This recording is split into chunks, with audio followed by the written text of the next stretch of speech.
All right, let's tackle the undo redo enabled latency when opening the app. Let's go here to TaskQueue container.h. Let's refactor the way that we update that stuff, because that gets handled in our timer callback. So we're going to refactor this into a function that we can call. So we'll just go void update undo redo buttons, like that, and we can just put that. Where can we put that? Let's make it conform with the fact that it's at the end of the class. So let's put it down here. Void TaskQueue container update undo redo buttons. No, not update mouse cursor. Update undo redo buttons. And now let's grab the guts of that. Grab this stuff right here. Cut. Let's call that function update undo redo buttons. And put that here. And now our constructor should call it. So we'll do that. That's very easy. Just put it at the end of the constructor before the start timer, or before the set size. Update undo redo buttons. All right, let's run it, and those buttons should no longer have any latency when they first are added.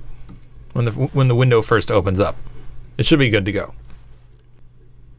All right, cool. They are disabled right away. That's fantastic. Now, actually, there's one thing I want to see here. Just taking a look at this. Let's get rid of this node. Okay. So one thing that I want to see is I want to see this actually extend all the way across to the end of the window. I think there's a pretty simple way that we can do that, because it's showing the drawbars right now, and I think it would be really nice if it just extended all the way across. It would be really cool if it showed the scroll bars as needed. Otherwise, to have the bounding box for each item extend all the way across. So I think there's a pretty easy way that we can make that happen. So this fix is pretty simple. All we have to do in TaskQueue item, under our get item width. So we have this longest length right here. And what we need to do is get the width of the top level window and compare it, and whichever one of those, compare that with this length here, and whichever one is longer is the one that we return. So let's make this auto longest line equals this thing, and then we can do return jmax longest line, and then we can do get owner view, because the owner view is an actual component. Now get top level component, and then now we can call get width, and then we gotta deal with our indent, minus indent times our owner view's indent size. Indent owner view get indent size. This thing right here. Okay, let's check that out. This should extend it all the way across. And sure enough, there it goes. That's awesome. And it's always going to do that, which is rad. Which means if we have short ones, like if we get rid of this, if we have short ones, it's always going to look like that. So that's cool. And the only annoying part is if you actually scroll to the right, it's got this little gap.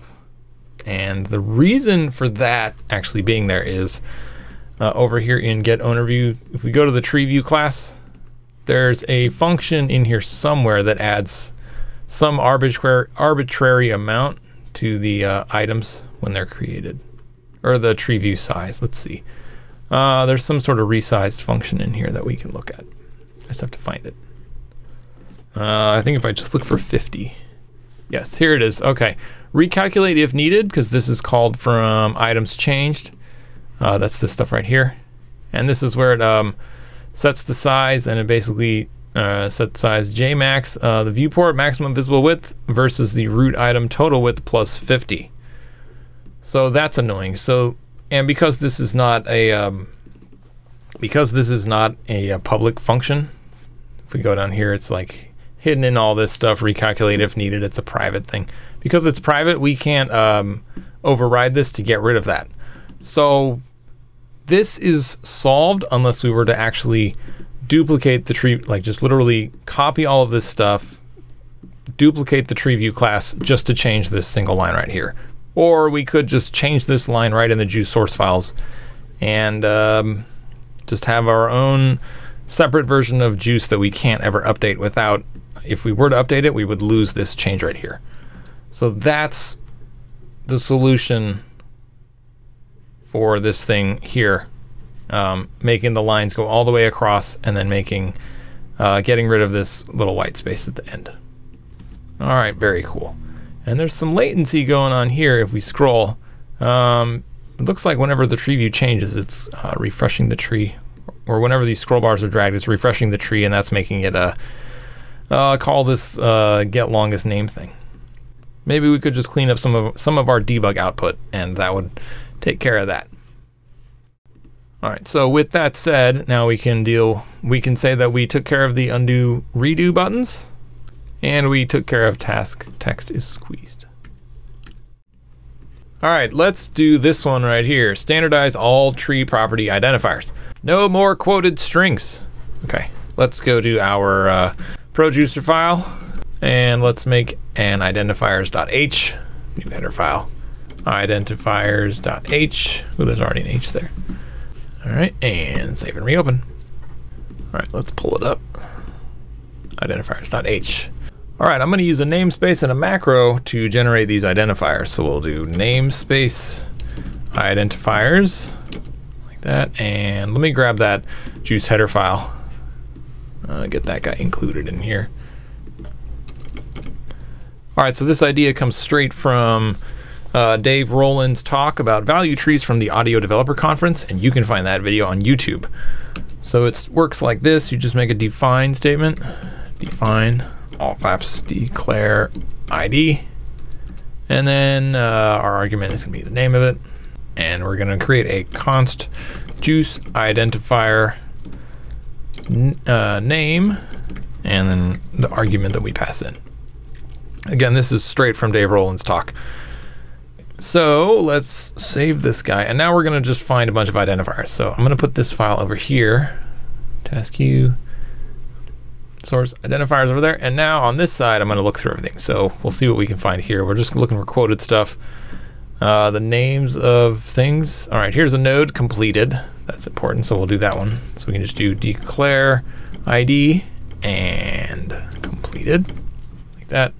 Let's make a couple more. Declare, oh, let me spell it right, jeez Louise. All right, so we'll just add a couple more of these. Something like that. All right, so completed. Here's name. What else do we have? All right, that's it for this file. Let's go to the, is there anything in utilities.h? Nope. What about this one? All right, completed. Show editor, there's a good one. Show editor. And actually, I'm not going to use camel case for these because it's gonna look better on the, when we look at it in the XML, it's gonna be easier to read. So I'm gonna use underscore instead of camel case. So show editor, that's one. Let's see, completed, completed, date completed. Here's one here. Date completed, name, we already have that. Are there any others in here? Name, okay, that's fine. There's nothing here. All right, TaskQueue container. Settings, maybe we'll change that. We'll come back to this one in just a second. I want to find the rest of these. Let's see, current file. All right, there's one. Let's put that here. Let's separate the ones that deal with our actual tasks and the ones that deal with our actual settings. So let's see. We'll do current file down here. Current file, like that. Settings. Let's give that an actual name. TaskQueue settings. So that'll get replaced here. And let's see what else is there. Completed. We already have that. Date created, we don't have that one, so let's do date created. And do we have date completed? Yes, we do. We have show editor. Okay, we might not need that. Are there any others? Current file, we have that. Task, we don't have that one, so task, current file, task, task. let's see, subtask. That's just still going to be a task one here. Basically looking for wherever we have set property or get property, something like that. Current file, tree, date completed, we have that. Okay. All right, that's it for the top of this one. Date created, we have that. Okay. So TaskQueue item. We just care about name, and we care about anything else in this file. Am I seeing? No, I am not seeing any use of quoted strings other than the debug statement, so that's done. Same for here. This is nothing getting used there, nothing used here. Anything used here? Let's see. Nope, nothing used in there. So last one, main.cpp. Let's see if there's anything. Okay, here's current file. We have that. What else do we have? We have settings. We're going to change that to this. Okay, X, Y, W, and H. Okay, let's do those. Let's give them an actual proper name. Window X and window Y, and we'll do window W and declare ID window H. Okay, I think that's all of them.